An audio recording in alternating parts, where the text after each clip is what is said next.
sehat walafiat. Alhamdulillah kita hari ini berkumpul di tempat ini dalam rangka acara sosialisasi implementasi budaya positif di sekolah.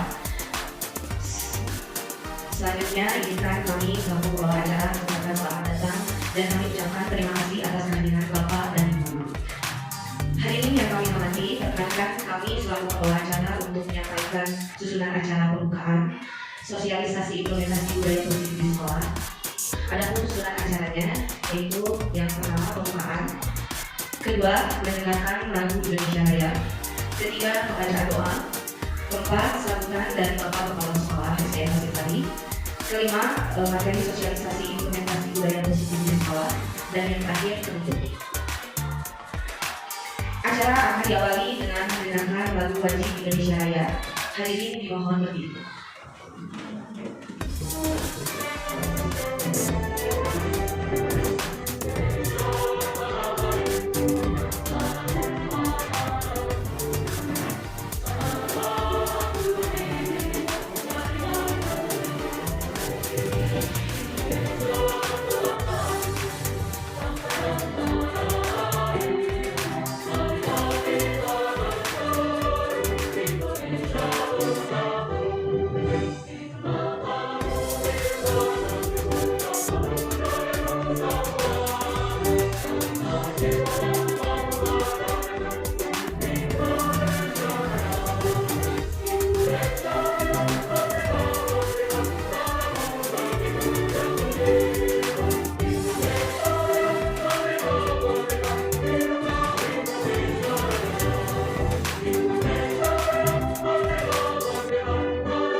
Hadirin dipersilakan dimulai.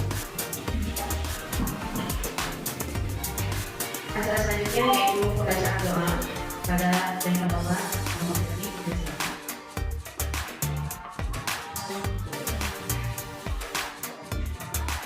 اللهم صل وسلم وبارك على الانبياء والعالمين والحمد لله رب العالمين والشاكرين حمدا يوفي حمده ويكفي مزيدا ربنا لك الحمد والشكر طريق وبجلاله وجلاله وعظيم سلطانه اللهم صل على سيدنا محمد وعلى ال سيدنا محمد اللهم انا نسالك الطيبات وفعل الطيبات لا تضر المساكين وحب من حب من سمع وبارك وتغفر لنا وارحمنا برحمتك يا ارحم الراحمين وعافنا من كل سيئه تحقيق وبركه في رزقك ومن كل ضر ورحمه لنا ومغفره وفي بعد في سكرات الموت ومن جل ربنا لا تزغ قلوبنا بعد إذ هديتنا وهب لنا من لدنك رحمة إنك أنت الوهاب ربنا هب لنا من أزواجنا وذريتنا قرة أعين واجعلنا للمتقين إماما ربنا افتح بيننا قومنا بالحق وأنت خير الفاتحين ربنا آتنا في الدنيا حسنة وفي الآخرة حسنة وقنا عذاب النار سبحان ربك رب العزة عما يصفون وسلام على المرسلين والحمد لله رب العالمين وبارك في القرآن الفاتحة.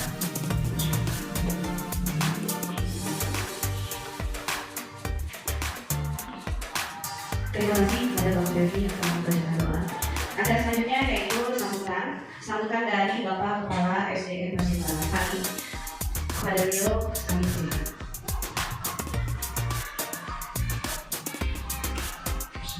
Assalamualaikum warahmatullahi wabarakatuh. Bismillahirrahmanirrahim.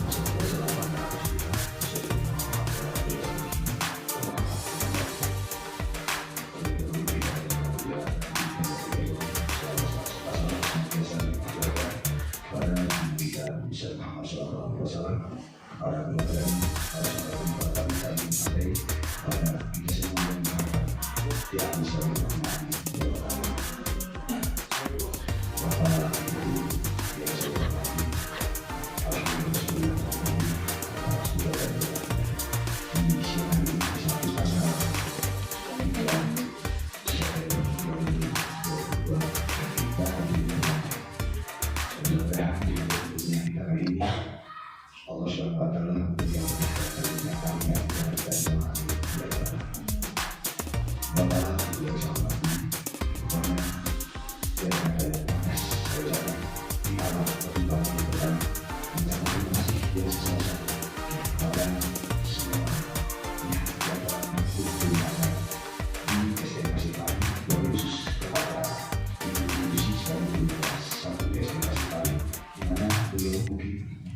dari mulai akhir tahun 2021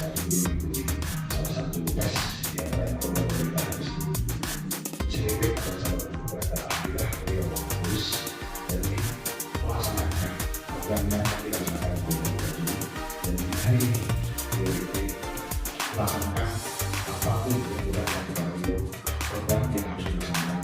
Di antaranya hari ini merupakan sosialisasi implementasi budaya positif di sekolah. Ini merupakan bukti nyata karya beliau, dan mudah-mudahan hal seperti ini atau menjadi karya beliau dijadikan sebagai bahan untuk buku yang lainnya diikuti dijaga, karena merupakan yang positif akan membawa dampak yang positif terhadap presiden kita. Dan mudah-mudahan apapun yang dilakukan, apapun yang dikerjakan diberikan dan dilakukan di dan saya harap untuk tahun yang akan datang diikuti oleh guru yang lainnya sebagai calon itu, dan tidak menutup kemungkinan untuk SDN masih paling nanti akan jelma antara yang guru akan menjadi sekolah. Mudah-mudahan semuanya ini membawa dampak positif mengenai SDN masing-masing. Dan saya sosialisasi implementasi budaya positif di sekolah akan saya buka dengan misalkan sebagai menjadi maka implementasi budaya positif di sekolah saya buka. Supaya sebagai tambahan sekali lagi saya ucapkan terima kasih yang sebesar-besarnya kepada Ibu Yusi dan mudah-mudahan semuanya diberi kesehatan, diberi kekuatan, berapa-apa kami mengalami dan kami sebagai disangka dari saya sebagai penanggung jawab di SDN masih paling pada siang wassalamualaikum warahmatullahi wabarakatuh. Terima kasih kepada Bapak Kepala Sekolah yang kami berkenan. Ada selanjutnya yaitu sekaligus sosialisasi implementasi budaya positif di sekolah oleh Ibu Yusi yang mengatakan. Terima kasih. Assalamualaikum warahmatullahi wabarakatuh. Sebelumnya izinkan saya untuk berterima kasih kepada semua rekan guru, ibu dan bapak guru maupun ibu pengajian karena di sini saya akan berbagi tentang budaya positif di sekolah. Harapan saya rekan-rekan semuanya nanti ibu dan bapak guru mengetahui bahwa ternyata cara kita di sekolah, apa yang kita tunjukkan di sekolah itu banyak sekali yang bertolak dari materi-materi yang telah saya pelajari ya. Semoga ini menjadi manfaat untuk kita semuanya dan bisa kita implementasikan di sekolah kita mengenai budaya positif ini. Di sini saya akan memaparkan atau berbagi sedikit tentang teori motivasi, hukuman, dan penghargaan serta restitusi. Ibu dan Bapak barangkali sudah tahu ya apa itu motivasi, kemudian hukuman dan penghargaan, dan juga restitusi. Mohon maaf saya bukan menggurui, tapi kita berbagi sedikit ilmu yang saya peroleh dari guru penggerak. Nah, kita berbicara ada 3 motivasi perilaku manusia. Sebetulnya kita harus bertanya dulu kepada diri kita sendiri, sebetulnya apa sih yang kita lakukan? Kenapa seseorang melakukan sesuatu? Yang pertama ada untuk menghindari ketidaknyamanan atau hukuman. Mohon izin berikut.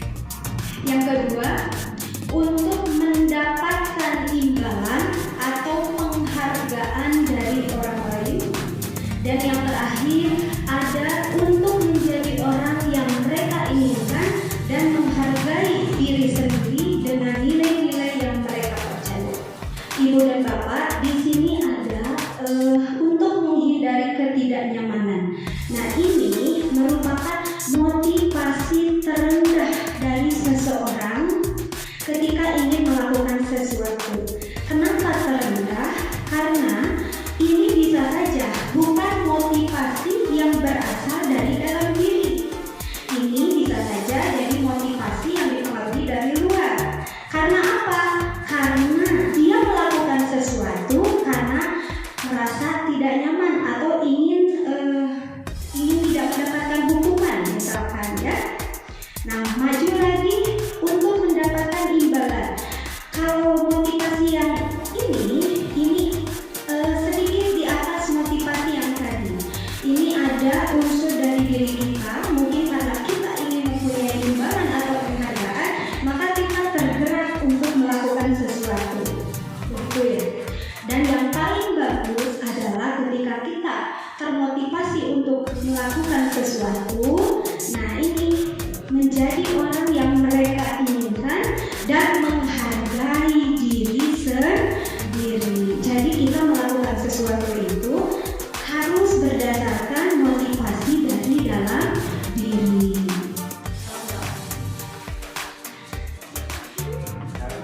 Nah, kita berlanjutkan lagi kepada ada hukuman dan penghargaan. Ibu dan Bapak tahu apa itu hukuman? Biasanya kalau hukuman ada efek-efeknya yang diingat oleh anak ya, apalagi kalau kita di sekolah, kadang kita ada hukuman, ada penghargaan. Ternyata setelah saya pelajari Ibu dan Bapak, hukuman dan penghargaan itu kedua-duanya kurang efektif ya. Kenapa kurang efektif? Nah, seperti yang di sini telah saya tuliskan, hukuman adalah sesuatu yang terjadi tiba-tiba atau tidak terencana. Anak atau murid tidak tahu apa yang akan terjadi dan tidak dilibatkan. Nah, hukuman juga sifatnya satu arah. Jadi kita tiba-tiba saja refleks ya. Biasanya itu kalau hukuman. Juga suka meninggalkan atau ada bekas di hati anak. Ketika kita memberikan hukuman, anak secara tidak langsung ataupun langsung dia akan merasa tersakiti hatinya. Bahkan ini berdampak panjang biasanya. Kalau anak tersakiti karena hukuman, yang ada bukan menuruti apa yang kita katakan, tetapi malah berpaling dari apa yang kita katakan. Namun sudah lama malah makin berbohong ya. Jangan kami orang di buku hukuman malah membuat mereka tidak nyaman ya. Kemudian di dalam apa yang harus kita lakukan ya, kita seharusnya di kelas itu ada yang namanya konsekuensi. Nah, kalau konsekuensi beda dengan hukuman. Kalau hukuman tiba-tiba, nah kalau konsekuensi itu sudah direncanakan ya, atau sudah disepakati. Biasanya kan suka ada kesepakatan kelas gitu ya, disetujui oleh murid dan guru. Tiba-tiba refleks, jadi kita menghukum saja. Misalkan anak melakukan kesalahan, kita hukum. Tapi kalau konsekuensi akan diingat, tapi tidak jangka panjang. Jadi yang hanya pendek kalau konsekuensi. Nah, di sini Ibu dan Bapak coba tolong dijawab, ini hukuman atau konsekuensi. Murid diminta push up 15 kali karena tidak menggunakan masker di sekolah. Hukuman atau konsekuensi? Hukuman. Baik, kita lanjut. Menggantikan kertas tugas teman yang telah dicoret-coret. Kira-kira ini hukuman atau konsekuensi? Konsekuensi. Berjemur di lapangan pukul 12.00 karena mengobrol dengan teman. Hukuman atau konsekuensi? Hukuman. Membersihkan tumpahan air di meja karena tersenggol pada saat belajar. Hukuman atau konsekuensi? Konsekuensi. Alhamdulillah, berarti Ibu dan Bapak sudah paham mana yang namanya hukuman dan mana yang namanya konsekuensi. Jadi tadi kalau konsekuensi itu sudah ada kesepakatan dari awal. Jadi ketika di kelas anak melakukan satu kesalahan, dia akan berusaha bertanggung jawab untuk memperbaiki kesalahannya. Nah, Ibu dan Bapak, sekarang kita lanjutkan dihukum oleh penghargaan. Apa itu dihukum oleh penghargaan? Menurut Alfikon, saat kita berulang kali menjanjikan hadiah kepada anak-anak agar berperilaku bertanggung jawab, atau kepada seorang murid agar mempelajari sesuatu yang baru, atau kepada seorang karyawan agar melakukan pekerjaan yang berkualitas, kita sedang berasumsi mereka tidak dapat melakukannya atau mereka tidak akan memilih untuk melakukannya. Ibu dan Bapak paham? Nah, jadi ya sebetulnya penghargaan itu juga kurang efektif. Ya. Kita di kelas biasanya suka memberikan bintang. Ya, kelas saya saja. Ya, contoh di kelas saya saja. Saya memotivasi anak dengan menggunakan bintang. Dan ternyata kenapa kurang efektif? Anak bisa saja melakukan apa yang kita suruh karena mengejar penghargaan. Ya, mengejar bintang itu misalkan. Kenapa juga kurang efektif? Penghargaan itu bisa mempunyai pengaruh jangka pendek dan efektif. Penghargaan dapat merusak hubungan. Nah, ini apa penghargaan dapat merusak hubungan? Jadi ketika kita menghargai atau memberikan penghargaan kepada satu anak misalkan di kelas, ada anak lain yang merasa iri, tidak suka. Nah, itu kita kan memunculkan sifat iri mungkin ya kepada anak. Akhirnya anak yang tidak mendapatkan penghargaan akan marah atau mungkin akan berlaku tidak adil kepada teman yang mendapatkan penghargaan. Nah, makanya dikatakanlah penghargaan itu dapat merusak hubungan. Kemudian penghargaan juga mengurangi ketepatan. Ada yang diberikan penghargaan biasanya tidak lebih bagus daripada yang tidak diberikan penghargaan, ya kan? Seperti itu. Kemudian penghargaan juga menurunkan kualitas.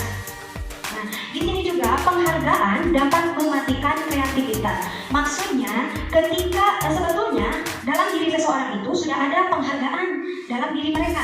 Contoh, ketika kita sudah melakukan atau bisa melakukan sesuatu, hati kita senang. Nah, itu kan bentuk penghargaan, menghargai diri kita. Nah, ketika ada yang memberikan penghargaan, sebetulnya itu sedang mematikan kreativitas dari dalam dirinya. Karena ada dihargai orang-orang, jadi merasa ketika kita merasa kita sedang senang karena diri sendiri, kemudian dihargai, berarti ada penurunan ya di situ. Kemudian lagi penghargaan itu menghukum, ya. Jadi yang tadi dikatakan dihukum oleh penghargaan itu di sini. Kemudian motivasi dalam diri, ini maksudnya kehilangan motivasi dari diri sendiri. Ya. Jadi ketika dihargai terus, nah kita kadang melakukan sesuatu itu karena ingin dihargai, bukan berasal dari dalam diri. Nah ini, ada tadi namanya restitusi. Apa itu restitusi? Ternyata kita itu seharusnya melakukan ini restitusi ya. Restitusi adalah proses menciptakan kondisi bagi murid untuk memperbaiki kesalahan mereka sehingga mereka bisa kembali ke kelompok mereka dengan karakter yang lebih kuat. Ini menurut Gosen 2004. Jadi restitusi di sini adalah sebuah upaya memperbaiki kesalahan. Jadi ketika ada anak di kelas apabila melakukan kesalahan, kita tidak langsung menjudge mereka atau menghukum mereka, atau juga seperti tadi terus dihargai juga itu kurang tepat. Nah, yang paling tepat adalah adanya restitusi. Apa itu restitusi? Yang tadi sudah disebutkan, restitusi ini supaya kondisi atau keadaan di kelas kita itu lebih nyaman. Kemudian ketika anak melakukan kesalahan, mereka tidak sadar bahwa mereka, misalkan kalau pakai restitusi, ketika kita ingatkan, mereka tidak tahu bahwa kita sedang mengingatkan. Nah, contoh-contohnya seperti apa? Nah ini ya, restitusi itu bukan untuk menebus kesalahan, namun untuk belajar dari kesalahan. Jadi dengan adanya restitusi, diharapkan anak itu belajar dari kesalahannya sendiri. Ya, tidak akan menyakiti hatinya. Kalau ada restitusi, ketika anak salah, kita tanyakan dulu. Karena anak juga pasti punya alasan kenapa dia melakukan itu, kenapa yang tadi ya, 3 perilaku itu. Kenapa salah kesalahannya. Nah ini juga, restitusi itu memperbaiki hubungan. Alhamdulillah waktu itu saya sudah berkolaborasi dengan Bu Wanda di kelas 5 untuk menjalankan restitusi ini. Dan testimoni anak, ketika anak diperlakukan dengan restitusi ini, hatinya senang. Jadi mereka melakukan salah, tetapi ketika kita ingatkan dengan cara restitusi ini, anak katanya tidak sakit hati. Gitu. Jadi mereka mau melakukannya tanpa sakit hati, tanpa merasa disuruh, gitu ya. Jadi kita tugasnya hanya mengingatkan. Kemudian restitusi itu adalah tawaran, bukan paksaan. Kalau hukuman sifatnya memaksa, nah maka restitusi ini adalah sebuah tawaran. Kita menawarkan kepada anak.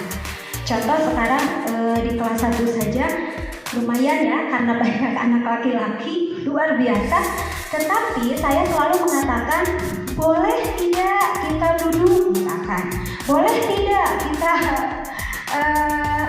memperhatikan, nah, seperti itu. Ketika anak ditanya boleh, mereka jawab boleh, ya. Jadi lebih kepada tidak memaksa, menghindari kata-kata jangan, ya, seperti itu. Nah, kemudian ini restitusi juga menuntun untuk melihat ke dalam diri. Jadi anak-anak nanti merasakan atau menuntun kembali diri mereka, mau seperti apa mereka, nah seperti itu ya. Kemudian lagi restitusi mencari kebutuhan dasar yang mendasari tindakan. Restitusi diri adalah cara yang paling baik. Restitusi juga fokus pada karakter, bukan pada tindakan.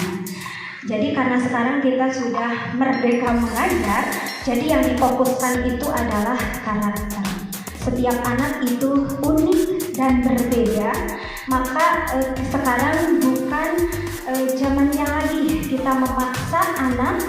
Misalkan kalau anak ini bisanya di numerial atau berhitung, atau ini literasi, atau ini seni. Ketika anak dipaksa untuk bisa fokus di matematika saja, mungkin kita melupakan bahwa di kelas kita ada anak yang pandai dalam hal yang lain. Nah, maka itu restitusi fokus pada karakter, bukan pada tindakan. Restitusi juga menguatkan. Restitusi juga fokus pada solusi dan juga mengembalikan murid yang berbuat salah pada kelompoknya. Jadi ketika ada anak yang berbuat salah, kalau hanya peraturan, anak mengikuti serangkaian peraturan itu, mereka mengikuti saja tanpa mereka tahu apa sebetulnya tujuannya, apa sebetulnya yang ingin mereka capai, ya. Jadi sekarang latar belakang suku, negara, bahasa maupun agama. Jadi kita tidak membeda-bedakan. Keyakinan kelas lebih abstrak, ya, dibuat dalam bentuk yang positif, tidak terlalu banyak sehingga mudah diingat dan dipahami. Kemudian juga ada kontribusi dari semua warga kelas dalam menentukan keyakinan kelas. Seperti apa contohnya keyakinan kelas? Nah, di sini ini adalah contoh keyakinan kelas. Kebetulan karena saya kelas 1, jadi pakainya untuk di kelas 1 ya. Contohnya, kalau keyakinan itu kita harus menggunakan kata-kata yang positif, ya, semuanya positif. Setiap anggota kelas perlu belajar. Nah, kita tersurat boleh kita tuliskan, tetapi dengan tersirat kita utarakan juga kepada anak bahwa kita di kelas perlu belajar, ya. Tanpa, kalau peraturan kan biasanya harus, misalkan ya, harus belajar. Nah, itu lebih ke menekan, memaksa gitu ya. Nah, kalau keyakinan, ketika anak yakin, oh iya kita itu harus belajar. Nah, tanpa disuruh pasti mereka juga mau belajar. Atau ketika mereka ada salah, mereka akan mengingat lagi keyakinan kelasnya. Oh iya, kita di kelas perlu belajar. Kemudian lagi, setiap anggota kelas perlu senang, ya. Jadi di kelas perlu senang. Nah, itu adalah contoh-contoh sebuah keyakinan kelas. Kemudian lagi, setiap anggota kelas perlu melakukan tugas. Jadi ketika anak tugas, mereka akan ingat ada keyakinan kelas, yaitu kita perlu ini melakukan tugas. Kemudian lagi, setiap anggota kelas perlu saling menghargai. Nah, kalau kita menggunakan kata-kata keyakinan seperti ini, anak akan melakukannya tanpa merasa dipaksa, ya Ibu dan Bapak. Kemudian lagi setiap anggota kelas perlu merasa aman.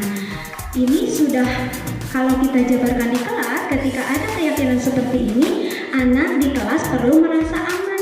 Oh, nanti mereka sadar, oh berarti saya tidak bolehlah mungkin mengganggu teman-teman, ya seperti itu. Atau kita tidak boleh jahat kepada teman atau jahil dan lain sebagainya yang membuat seseorang merasa tidak aman.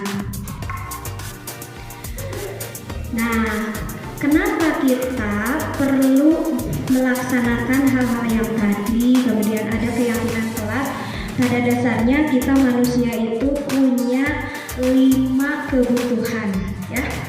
Jadi kita itu setiap manusia punya 5 dasar kebutuhan.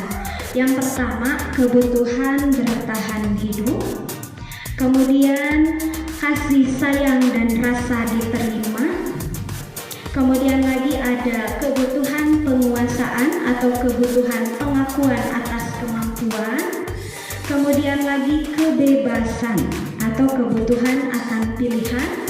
Dan kebutuhan kesenangan atau kebutuhan merasa senang.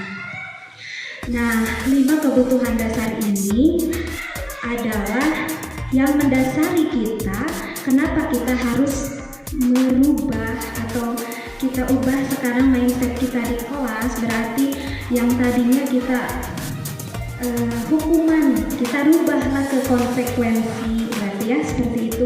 Karena ini kita ingat lagi ada kebutuhan dasar manusia.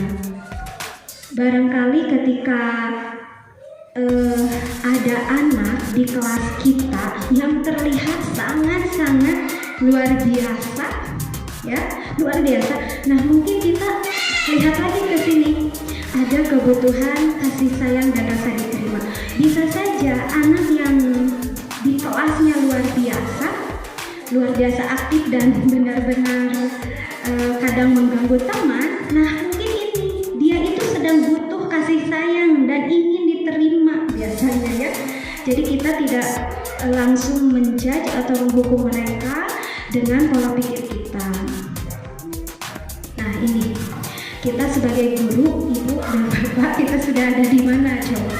Kita yang telah saya pelajari dari modul, kita itu 5 posisi kontrol guru itu ini ya, yang demikian. Nah ini yang pertama, apakah kita itu sebagai penghukum? Kita guru kepada peserta didik, apakah kita harus sebagai penghukum? Nah, atau pembuat merasa bersalah? Yang seperti apa pembuat merasa bersalah, ya nanti. Kemudian atau kita itu posisi kita itu kepada murid itu seperti teman atau pemantau atau manajer. Nah, tingkatan yang paling bagus posisi kita sebagai guru itu adalah seharusnya kita menjadi seorang manajer, ya.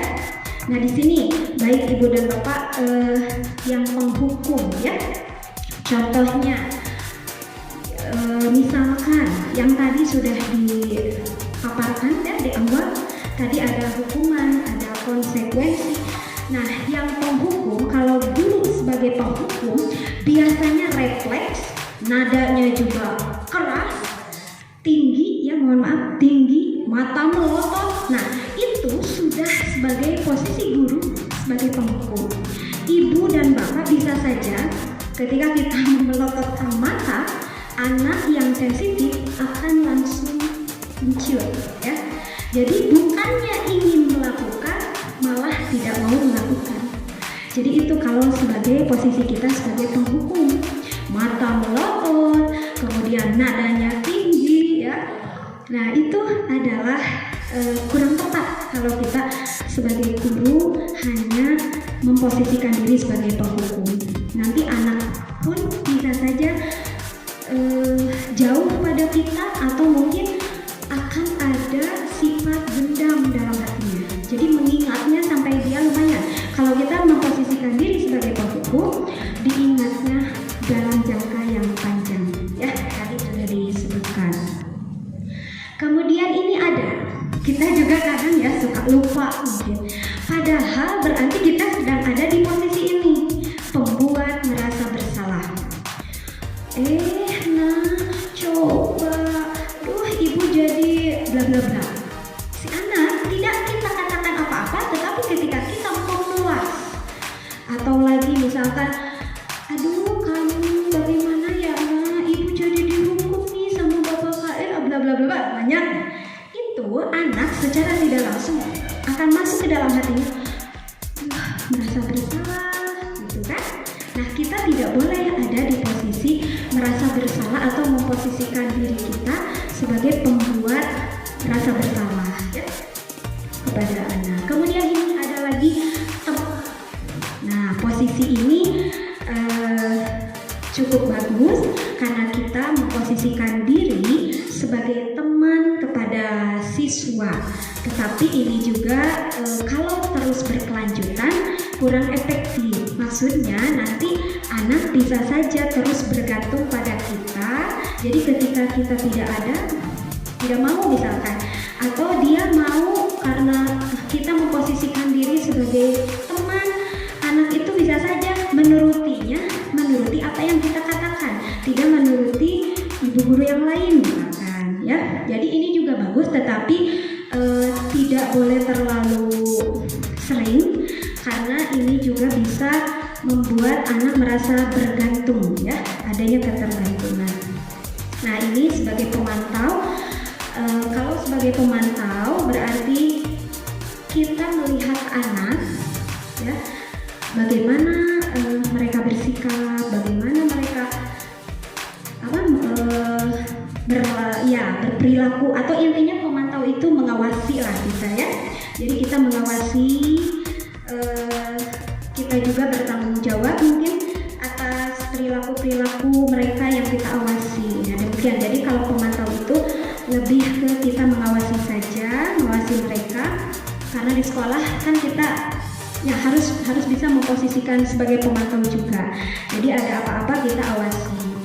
Nah, yang terakhir ini ada posisi kontrol sebagai manajer.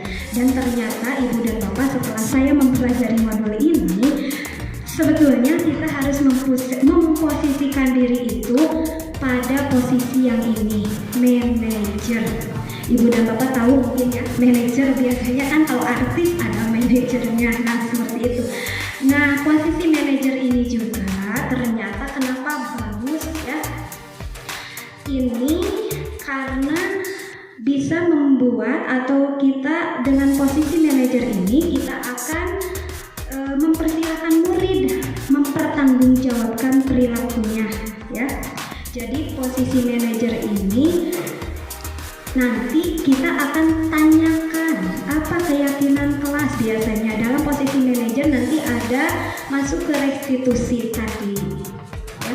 Jadi kita harus memposisikan diri menjadi seorang manajer. Ya, kita lanjut dulu.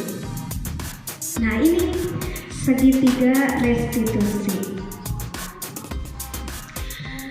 Menurut Diana Gorson dalam bukunya Restitution, Restructuring School Discipline 2001 telah merancang sebuah tahapan untuk memudahkan para guru dan orang tua dalam melakukan proses untuk menyiapkan anaknya untuk melakukan restitusi, bernama segitiga restitusi atau restitution triangle.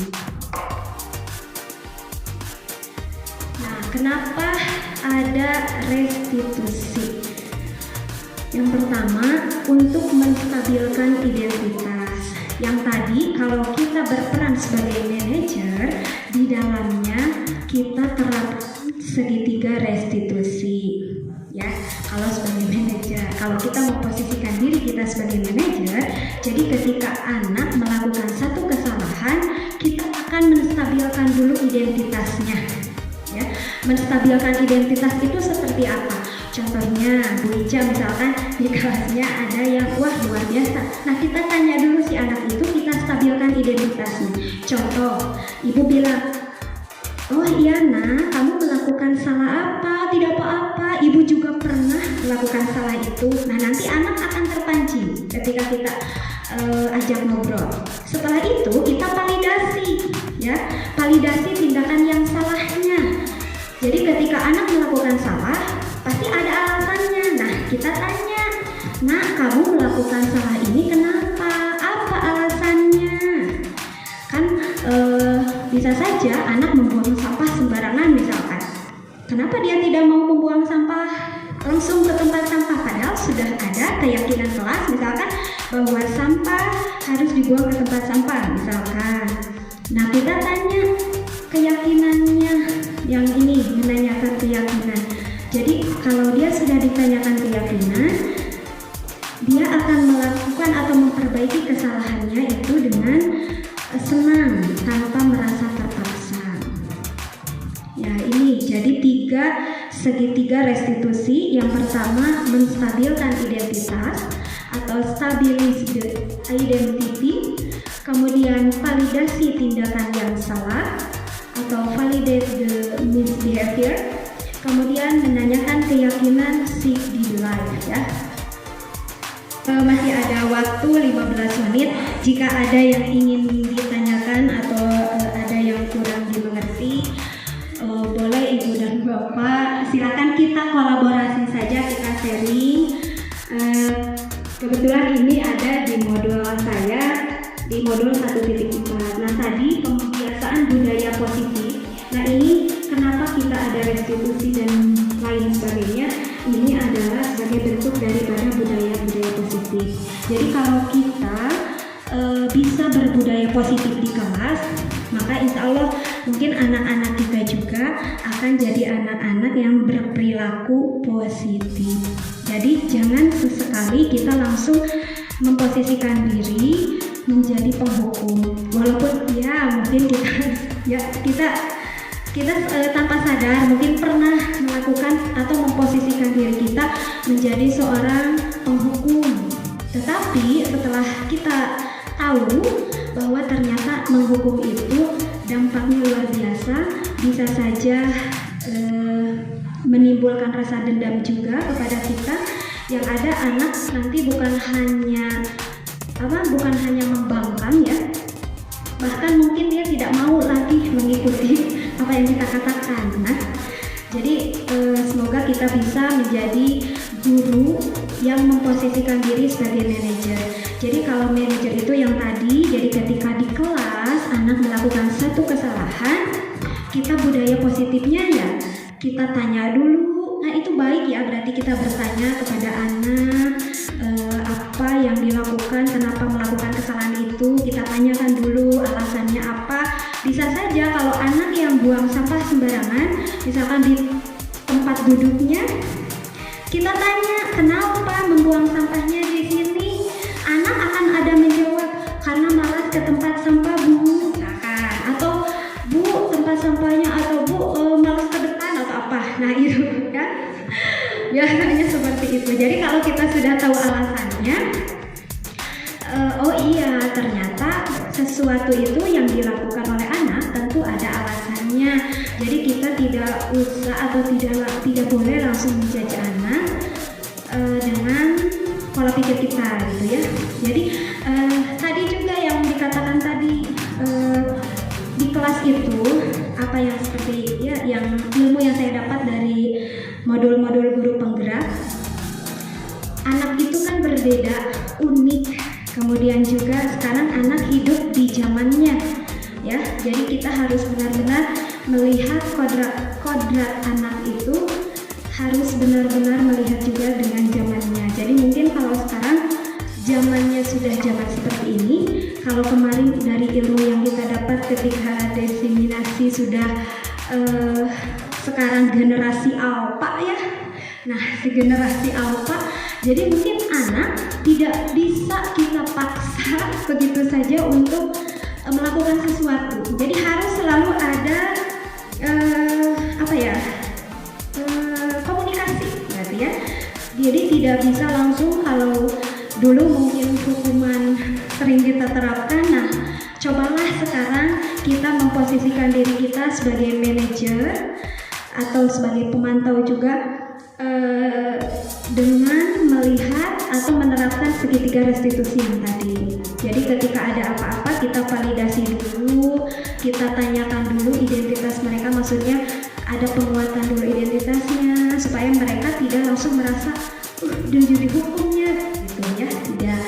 Jadi ketika mereka melaksanakan keyakinannya dengan tadi, kalau kita sudah buat keyakinan di kelas, nah maka ketika anak membuang sampah tidak di tempatnya, dia pun akan merasa malu sendiri. Kemudian dia akan menjalankan keyakinannya untuk membuang sampah pada tempatnya. Nah demikian Pak, mungkin yang saya dapatkan dari modul 1.4. Ya silakan jika ada yang ingin ditanyakan atau ingin berbagi juga, saya persilakan.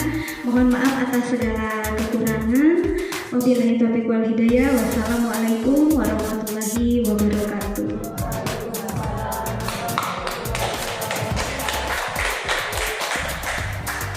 Terima kasih kepada Ibu Yusi yang telah menyampaikan materi secara dengan sosialisasi implementasi budaya positif di sekolah ini. Diharapkan mulai dari sekarang dan ke depannya sekolah kita menuju ke arah yang lebih baik lagi. Mohon maaf apabila ada salah. Wabillahi taufiq wal hidayah. Wassalamualaikum warahmatullahi wabarakatuh. Restitusi itu adalah proses menciptakan kondisi bagi murid untuk memperbaiki kesalahan. Jadi lebih ke kita mengkondisikan anak memperbaiki kesalahannya itu tidak langsung namanya kami memplot gitu ya. Nah itu jadi tidak langsung disalahkan. Jadi sebuah proses. Jadi kita membuat proses ketika anak melakukan salah itu, nah kita adakanlah ini ada sebuah proses menciptakan kondisi bagi murid sehingga ketika mereka melakukan salah saat lagi ke kelompoknya tidak akan merasa malu, contoh tidak malu, kemudian juga justru lebih kuat, kemudian lebih tahu apa kesalahan yang dia lakukan. Jadi sebuah proses menciptakan kondisi bagi murid. Ya. Restitusi itu benar-benar kami saudara namanya. Pokoknya ngarah sadarlah anak teh, menyadarkan anak akan kesalahannya. Makanya adalah segitiga restitusi. Jadi segitiga restitusi yang tadi, yang pertama kita harus tanya dulu, ya kenapa melakukan kesalahan itu, gitu. Jadi kita salah. Nah itu. Ya. Terima kasih. Tuannya.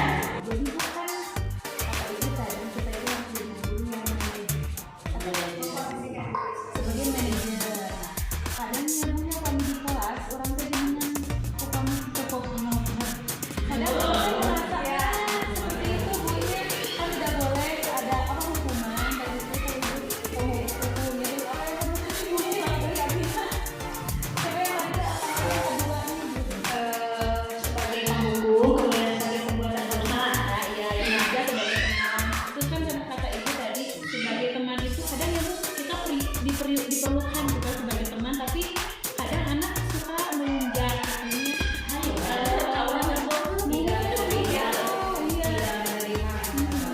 kalau seperti ini gimana Bu, dari di antara kelima tadi ya Bu ya, kelima itu kita ambil sedikit bisa atau toh harus pada posisi manajer, atau kan kalau menurut saya ya Bu ya, kita kan sebagai guru ini Abi naruh di kelas pada kami semua bagaimana boleh sampai atau toh kita harus memang lemah lembut di kelas itu seperti apa? Ya, terima kasih Bu. Baik. Kalau dulu juga ya Bu, sebelum saya masuk di guru penggerak, mungkin Bapak bisa masih apalagi kelas 1 ketika ada yang tidak bisa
tuh kalau konsekuensi.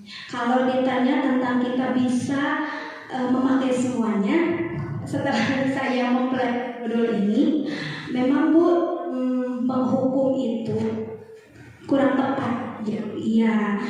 Jadi memang baiknya mungkin kita meninggalkan posisi kita sebagai penghukum. Tapi kalau mau naik polisi gitu kan mungkin ya pertanyaannya.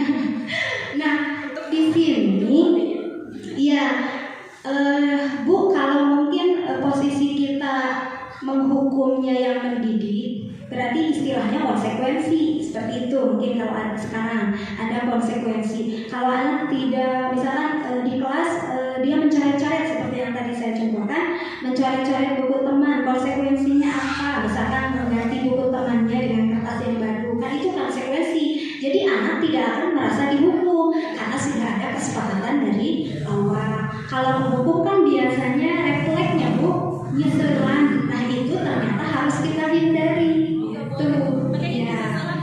Jadi ya harus lebih ke konsekuensi, berarti sebelum kita masuk ke kelas itu kita harus buat sebuah konsekuensi dulu.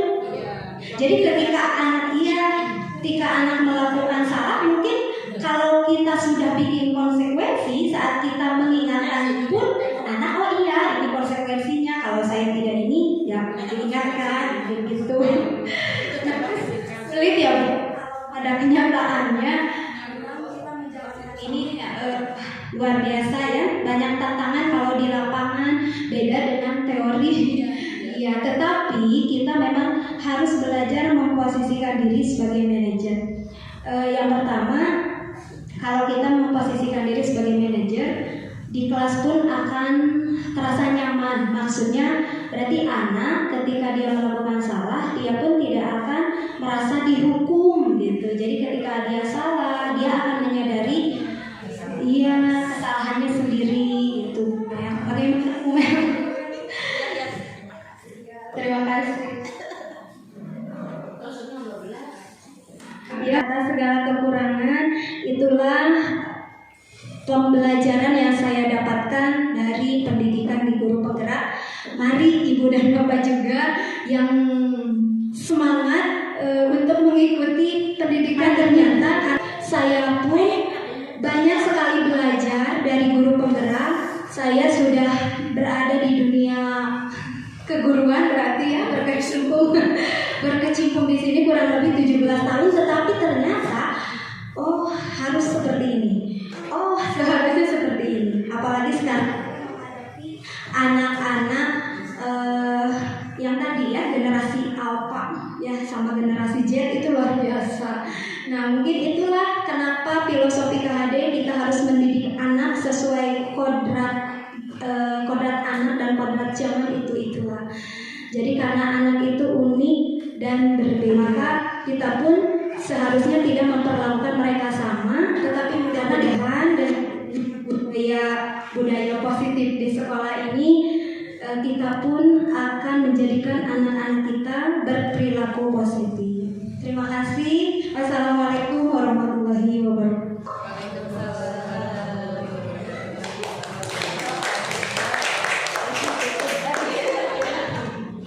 Alhamdulillah ya, mungkin ini tutup jam kedua kalinya.